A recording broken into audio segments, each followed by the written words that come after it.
President Joe Biden hosts heads of state from 49 African nations and the African Union in Washington as the White House looks to narrow a gaping trust gap.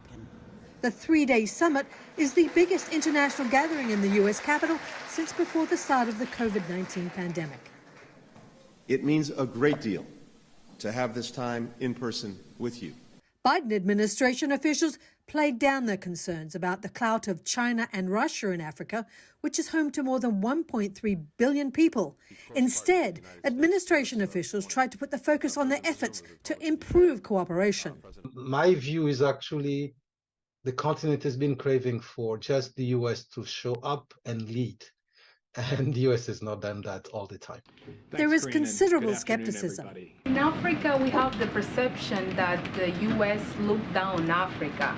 So with this summit, what makes you feel so comfortable? We are bringing the resources to the table in significant numbers. And if you compare what the United States is committing over the next 3 years to what any other country is committing, I think we stack up extremely favorably. Even before the summit officially began, the White House announced Biden's support for the African Union becoming a permanent member of the group of 20 nations and committed to spending $55 billion in Africa over the next 3 years.